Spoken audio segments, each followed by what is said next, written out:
మంత్రివర్యులు, రాష్ట్ర ఉప ముఖ్యమంత్రి గారు బట్టి విక్రమార్క గారు, మిగతా కాంగ్రెస్ పెద్దలు, ఈ కార్యక్రమంలో పాల్పంచుకుంటున్న ప్రింట్ అండ్ ఎలక్ట్రానిక్ మీడియా మిత్రులందరికీ హృదయపూర్వక నమస్కారం.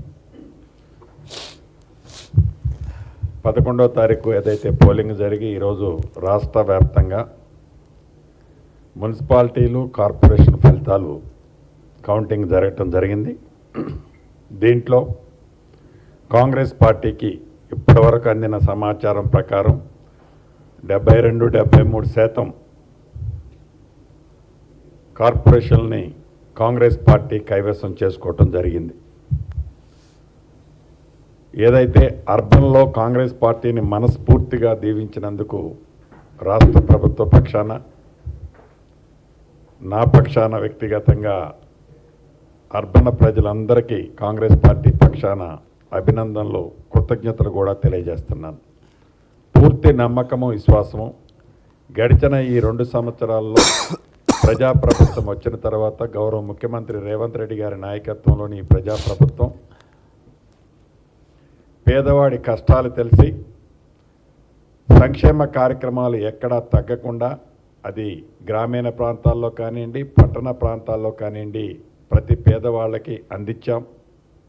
అభివృద్ధిని కూడా రాష్ట్రం ఆర్థికంగా ఆనాటి ప్రభుత్వం కొల్లకొట్టింది అని బట్టి గారు కానీ, గౌరవ ముఖ్యమంత్రి గారు కానీ చేతులు చూపించకుండా వీలైనంత అభివృద్ధిని, సంక్షేమాన్ని 2 కళ్ళల ఈ రాష్ట్ర ప్రభుత్వం ముందుకు తీసుకుపోయింది. కాబట్టే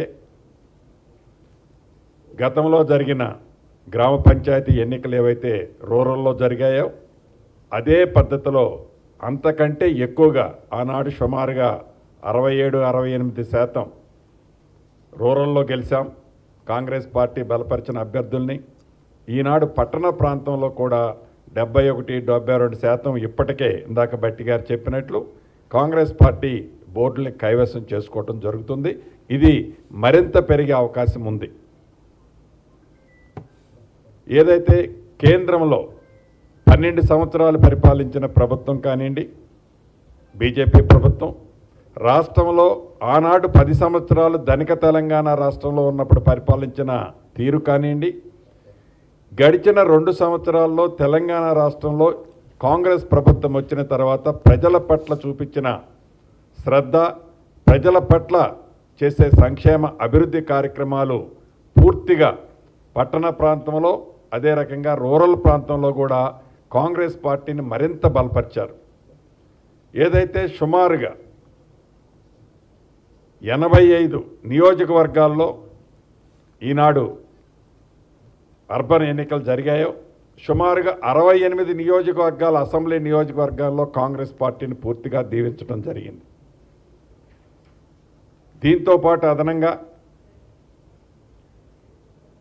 పూర్తి విశ్వాసం, నమ్మకం ఉండటానికి పదే కేంద్ర ప్రభుత్వం, బీజేపీ ప్రభుత్వం 12 సంవత్సరాలు చేసిన పరిపాలన, ఆనాడు 10 సంవత్సరాల దొరల పరిపాలన, తెలంగాణ రాష్ట్రంలో చేసిన పరిపాలన, 2 సంవత్సరాల్లో ప్రజాప్రభుత్వం చేసిన పరిపాలనని కంపేర్ చేసుకుంటే తెలంగాణ రాష్ట్ర ప్రజలు అటు అర్బన్ ఇటు రూరల్లో కూడా పూర్తి ఆశీర్వాదం దక్కిందని చెప్పక తప్పదు. ఏదైతే 10 సంవత్సరాలు పరిపాలించిన ఆనాటి మంత్రులు అసెంబ్లీలో ఓడిపోయిన తర్వాత